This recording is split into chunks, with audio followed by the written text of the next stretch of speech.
World Cashew Convention. I'm Shruti from cashewinfo.com. With me, James Fitzpatrick, Ingredient Sourcing Solutions. Welcome to World Cashew Convention. Thank you very much. It's a pleasure to be here. What are the general outlook for demand in cashew sectors? The current outlook is positive. We've seen in the last couple of years a recovery in demand growth, both in Europe and in the United States, and we continue to see steady growth. Meantime, of course, we see rapidly growing consumption of cashew nuts in India. We see countries like China and Australia coming on and on into the market. As we look at it now, it's beginning to become clear that the real problem in the next 10 years is not how to sell cashew nuts, how to buy them is becoming the difficulty. We see this balance between supply and demand shifting. That of course can change because the market will respond in time with further supplies. At the moment, we look at the position in Europe as turning very positive on demand. There are short-term challenges such as the strength of the dollar against euro, but generally the profile for edible nuts in general and cashew nuts in particular is very positive. Healthy eating and eating habits have changed in favour of these products that we're all here to talk about these next couple of days. How the buyer's requirement has changed, sir? It's a very good question. In the past, buyers have always demanded good price, good quality and contract fidelity, that people do what they promise they will do. This has become more and more formalized in recent years. So standards now on food safety, standards on quality management systems have changed, and there's no doubt that demand has grown. Meantime, and particularly in Europe, we're seeing demand for traceability of the product, which is a challenge in our industry, given so many raw nuts are shipped from Africa to India and Vietnam for processing. And we see in the United States the Food Safety Modernization Act, meaning that it's much more about developing longer term relationships, developing that connection right back down to the processing. The days of ad hoc buying here and there from different people, those are gone. For the future, it's about long-term relationships.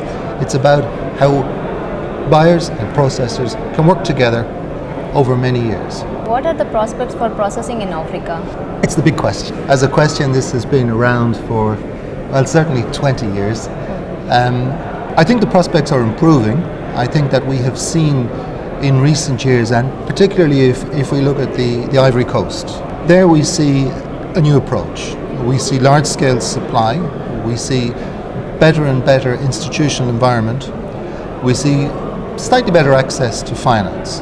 It's still a challenge, but it seems to be moving in the right direction. And I think that we can't speak just of Africa, we have to speak specifically of countries. The challenges in some countries are much greater than in other countries. This is a 5 to 10 year project. We will not see large-scale processing overnight, but we will see it. It is coming. What are the impact of processing technologies? Huge impacts.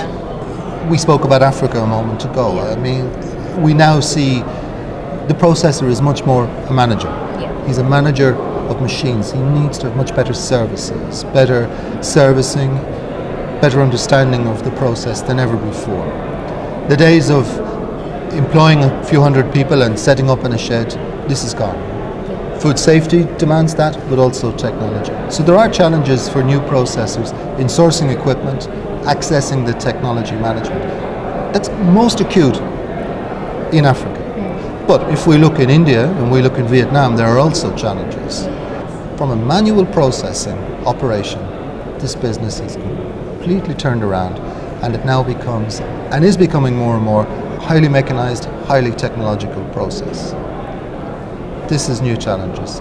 Initially it meant more broken cashews. I feel we're getting to the stage where that is being resolved. Better and better peeling machines. The challenge of shelling or cutting the cashew nuts, this of course is a major one. And I think from what I can see, and we visited a number of manufacturers of equipment at the CIETA conference in Abidjan in November, from what I can see, there is progress in that direction. It's driven by costs of workers in Vietnam, cost of workers in India, and there's no reason to believe that the march of technology in cashews will not continue. It's hard to see it ever being a fully mechanized process, particularly at the smaller scale. But certainly we must look at machines, we must, particularly as investors, see machines as the future for the cashew business. In India, in Vietnam, and elsewhere. How you felt about this organizing like World Cashew Convention? Well, what's your feedback? I'm really impressed. Somebody said that the right venue is half the battle. Yeah. Well, this is definitely the right venue. I'm really impressed. I see people from many different countries. I'm happy to see that. I have a feeling this can go from strength to strength. Yeah, and I think that we who are here these 2 days will look back on it in years to come and say, well, I was at the first one. Thank you so much, sir. Thank you for spending. It's a pleasure. It's so nice to see you. Thank you so much, sir. Thank you.